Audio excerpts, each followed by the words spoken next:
Dios les bendiga, soy el pastor Gilberto Gutiérrez de la Iglesia Bautista Oreb de México DF. Me da mucho gusto saludarlos en este día 27 de marzo de 2020, Apocalipsis para niños en nuestra serie. Estamos en el devocional número 87.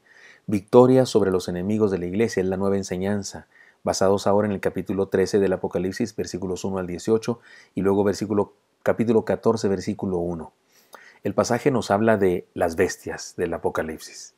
Y tal vez algunos de ustedes estaban desesperados de llegar a esto, porque muchas personas tristemente ven a estas bestias como el centro del Apocalipsis y no lo es. Desde el principio del libro, el hermano Juan nos dice que es la revelación de Jesucristo. El Apocalipsis es un libro cristocéntrico. El centro del Apocalipsis es Cristo, no las bestias.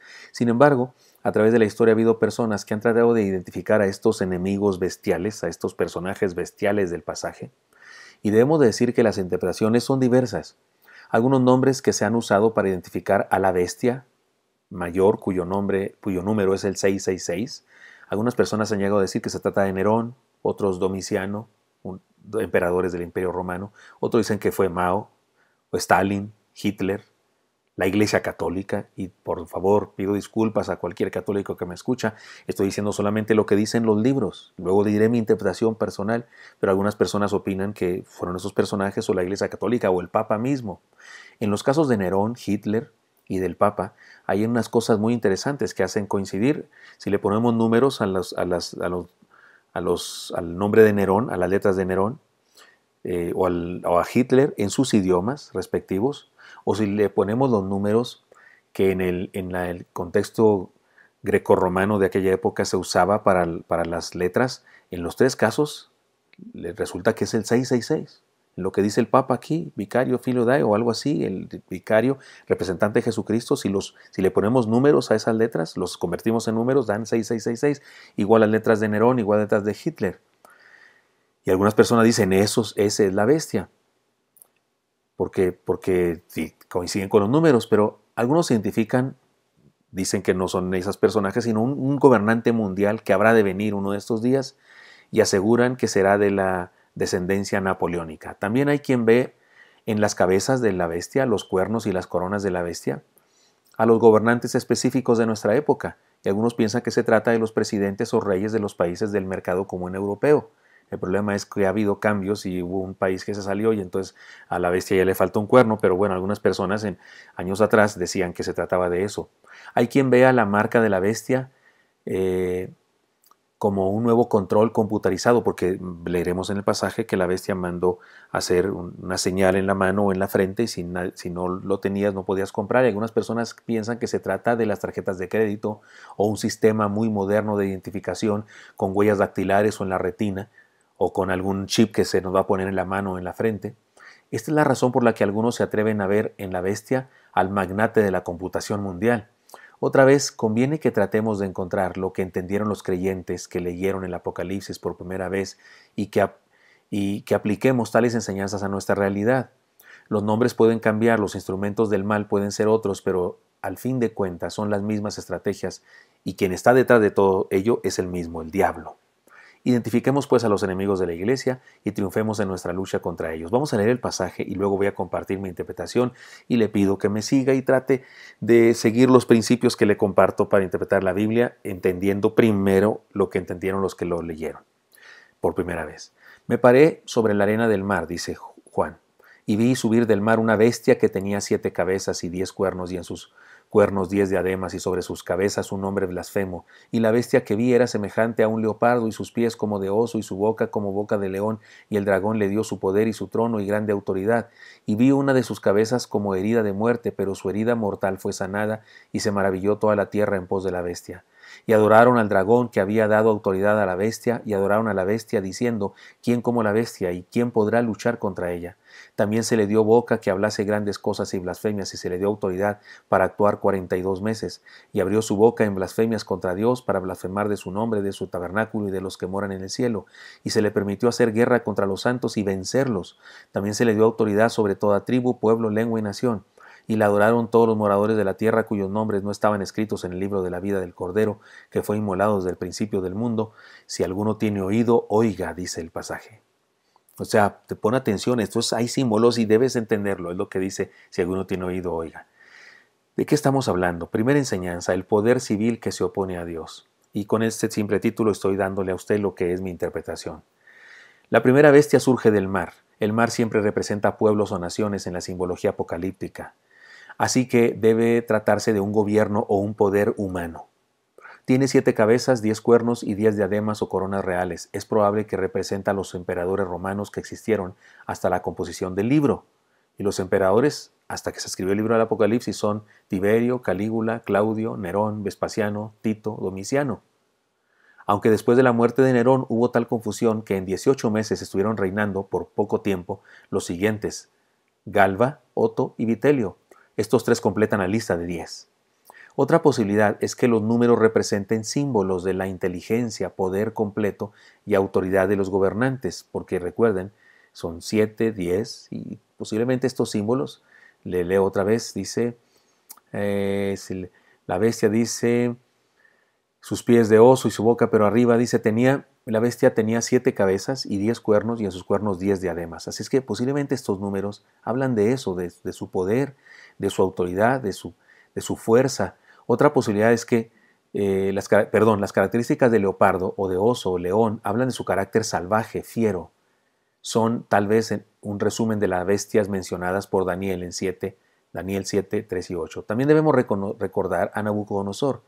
En Daniel 4:32 la Biblia dice que se convirtió en bestia por no reconocer la autoridad de Dios sobre su vida. Es decir, era un gobernante y por su manera de tratar al pueblo de Dios y su manera de dirigir se le llegó a llamar bestia, se convirtió en una bestia. La herida de muerte de una de las cabezas tiene varias interpretaciones, porque se dice que fue herida de muerte una cabeza.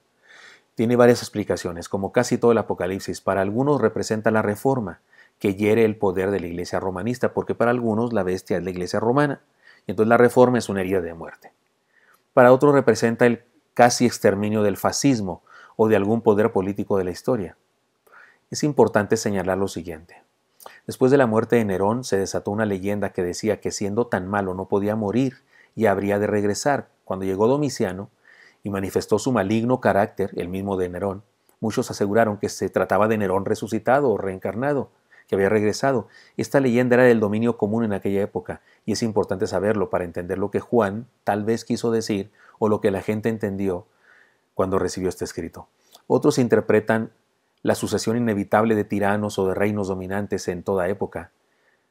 Otros el resurgimiento del poder de Roma, mostrado en la Iglesia Católica, y otros el dominio de esta Iglesia, a pesar de la fuerte herida de la Reforma Protestante. En medio de tantas y diversas interpretaciones, podemos quedarnos con una. Todas estas explicaciones o intentos de interpretación de quién es la bestia del 666, todas estas explicaciones tienen algo en común. Apuntan hacia un poder que persigue a la iglesia, un poder que gobierna, fiero, que maltrata. Así es que yo me quedo con esta interpretación. La idea común de un poder humano que siempre resurge, porque es herido pero luego resurge. En una época fue Egipto, en otra época fue Grecia, en otra época fue Roma, y me salté algunos reinos, pero dije a los más famosos, pero siempre en la historia de la humanidad hay un poder que gobierna y que controla y que maltrata y que a menudo persigue la fe verdadera. Déjeme decirlo para que quedemos más claros. Los cristianos del primer siglo no pudieron pensar en una institución religiosa que aún no surgiría en su época. ¿Cómo iban a pensar que la bestia era la Iglesia Católica de la Edad Media? Si no surgía eso todavía. Tampoco pudieron haber pensado que era un gobernante que surgiría siglos después. Pero de seguro les resultó muy fácil identificar en aquella bestia el poder político que les perseguía, que les torturaba y que les llevaba al martirio. Para ellos, el poder político de Roma sí tenía 7 cabezas, y sí tenía 10 cuernos, y sí tenía 10 diademas. No sé si dije los números exactamente con respecto a los símbolos, pero sí tenía eso porque para ellos era clarísimo. Estoy seguro que ninguno de los pastores de la época de Juan, ni Juan mismo, tenían una sola duda respecto a que aquel poder terrible, simbolizado con aquella primera bestia, era el Imperio Romano, que les persiguió tan severamente. Ahora bien, no se moleste. Si usted dice, bueno, y si ya pasó el Imperio Romano y ahora que es la bestia, hay montones de cosas que pueden ser la bestia. Déjeme sigo meditando en esto. Sin embargo, en nuestro tiempo también hay poderes humanos que combaten contra la fe cristiana. Por ejemplo, el día de hoy, en las escuelas de nuestro país se enseña por ley las aberraciones de la ideología de género. pero es delito hablar del Evangelio de Jesús. En la televisión se exalta a quienes manifiestan su homosexualismo, se dice que salió del closet, pero se critica y se condena a quienes hablan de su conversión a Cristo. En la sociedad se defiende por medio de leyes a los animales. Se hacen marchas para defender a los gatos, a los búhos, a los delfines, pero se aprueban leyes para matar niños antes de nacer. Se aprueban leyes para enseñar transexualismo a los niños en la escuela. Y se aprueban leyes para usar de nuestros impuestos para destrozarle la vida a algunos seres humanos por medio de operaciones y tratamientos que se les pagan, ahora resulta con dinero de los gobiernos.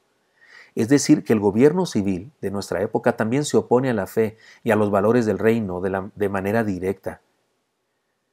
Y algunos cristianos buscando a la bestia en 1000 historias fantásticas, mientras que la bestia sigue haciendo de las suyas en nuestro momento histórico, porque la bestia sigue funcionando. La bestia es los poderes humanos que combate contra la fe, llámense como se llamen. Miren, algunas de las ideas que se tenía con respecto a qué es la bestia, algunas personas opinaban que eran estos gobernantes. Yo pienso que cualquiera de ellos, si se opuso a la fe cristiana y se promulgó leyes en contra de los valores y principios, era una bestia. Cualquiera, y Hitler era una bestia, y aquel otro era una bestia, y los gobiernos actuales que se oponen a la fe verdadera también lo son. Pero andar buscando qué es este, qué es el otro, qué es esta persona, ¿qué nos importa? Lo que nos importa es que hay un poder humano que pretende gobernar el mundo entero y que combate contra la fe verdadera. Así es que yo les propongo, identifiquemos el poder que nos combate y usemos nuestras armas, poderosas armas, el arma del amor, el arma de la gracia, el arma de la esperanza, el arma de la fe, y compartamos el Evangelio sin tregua.